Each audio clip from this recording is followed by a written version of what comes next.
जय श्रीराम। अथ सप्तमोऽध्यायः ज्ञानविज्ञानयोगः। श्रीभगवानुवाच मय्यासक्तमनः पार्थ योगं युञ्जन्मदाश्रयः असंशयं समग्रं मां यथा ज्ञास्यसि तच्छृणु। मयि आसक्तमनः पार्थ योगं युञ्जन्मदाश्रयः असंशयं समग्रं मां यथा ज्ञास्यसि तत् शृणु। मयि ఆసక్తమనః అనన్యభక్తితో నాయందే ఆసక్తమైన మనస్సు కలవాడవై మదాశ్రయ మత్పరాయణుడై యోగం యుంజన్ యోగము నందు నిమగ్నుడై సమగ్రం సంపూర్ణ విభూతి బలము ఐశ్వర్యాది గుణయుక్తుడను సర్వప్రాణులకు ఆత్మస్వరూపుడైన నన్ను మాం యథా ఎట్లు అసంశయం నిస్సందేహముగా జ్ఞాస్యసి తెలుసుకొనగలవో తత్ దానిని శృణు విను.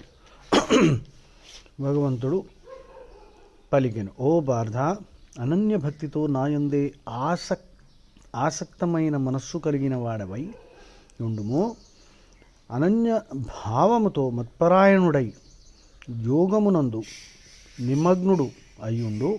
అట్టి నీవు సంపూర్ణ విభూతి బల ఐశ్వర్యాది గుణయుక్తుడను సర్వప్రాణులకు ఆత్మస్వరూపుడను అయిన నన్ను సమగ్రంగా తెలుసుకొను విధమును వినుము.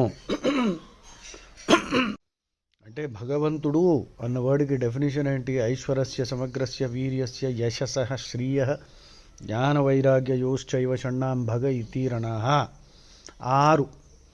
ఆరు గుణాలు అన్నమాట. అన్ని రకాల ఐశ్వర్యాలు. ఐశ్వర్యస్య సమగ్రస్య వీర్యస్య అంటే పొటెన్సీ, అలిసిపోడు. ఈ రెండు ఎడారి మతాల్లో వాళ్ళ దేవుడు 7 రోజులు పనిచేస్తాడు, 6 రోజులు పనిచేసి 7వ రోజు అలిసిపోతాడు. ఆ రోజు వాళ్ళు సబ్బాత్ అంటారు. ప్రార్థనలు ఇవన్నీ చేస్తుంటారు. ఆ జ్యూస్కి సాటర్డే, క్రిస్టియన్స్కి సండే, వీళ్ళకి ఫ్రైడే, దాన్ని సబ్బాత్ అంటారు. మనకి భగవంతుడు అంటే అలిసిపోవడం ఏంట్రా వెర్రి వెధవ. భగవంతుడు అలిసిపోవడం ఏంటి? హీఈస్ ఇండిఫెటిగబుల్. అందుకని వీర్యం అన్నమాట. ఐశ్వర్యస్య సమగ్రస్య వీర్యస్య యశస్సః, యశస్సు పేరు.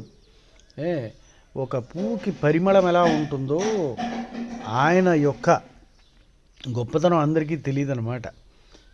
అంటే భక్తి జ్ఞానములో మునిగి ఉన్నవాడికి అర్థమవుతుంది భగవంతుడు అన్ని చోట్ల